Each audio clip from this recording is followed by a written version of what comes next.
नमस्कार. नमस्कार. आज आपण थोरनाळे या ठिकाणी प्रगतशील शेतकरी पोपट फुटाणे यांच्या मकाच्या प्लॉटवरती आलेलो आहोत. तर त्यांनी गेली 4 वर्ष आपली केरन टेक्नॉलॉजी मकासाठी म्हणजे सगळ्या पिकांसाठी वापरत आहेत.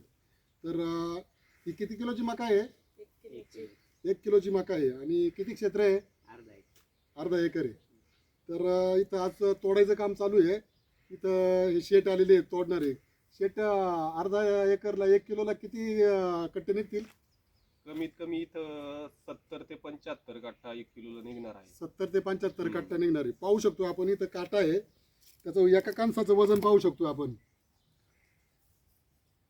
570 ग्रॅम एक कणीस आहे. 2 कणसं ठेवली तर 1 किलो, म्हणजे 2 याच्यामध्ये 1 किलो होतंय.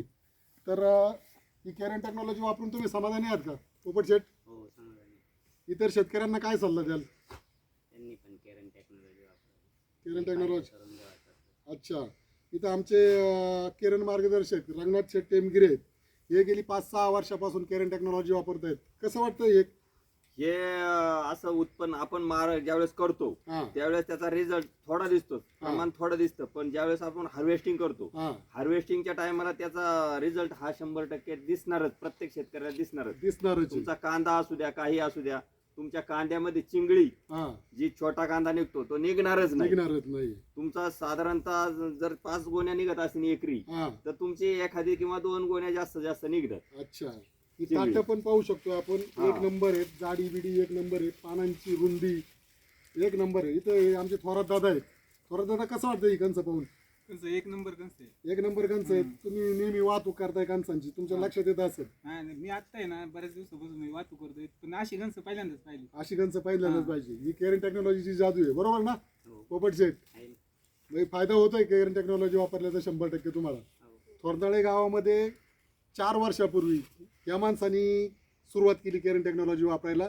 यांचे कांदे होते आणि रंगनाथ शेठ मला गेल्या वर्षी का 3 वाजता म्हटले, हो, आमच्या गावामध्ये कांदा नाही, असा कांदा आहे म्हणले पोपटचा. पोपटचा आहे. बरोबर ना? त्याने बाराखी केली हा तर कांदे वापरून बाराखी केली. त्याला वाटत नव्हतं बाराखी माझी भरल, बरं. परंतु त्याने कांदे विकले.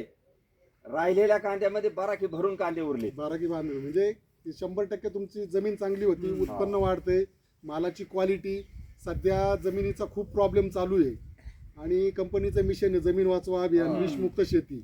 ही विषमुक्त शेती जर झाली तर आपली सगळी जनता वाचणार आहे, जमीन वाचणार आहे. धन्यवाद केरन कंपनीला माहिती दिल्याबद्दल.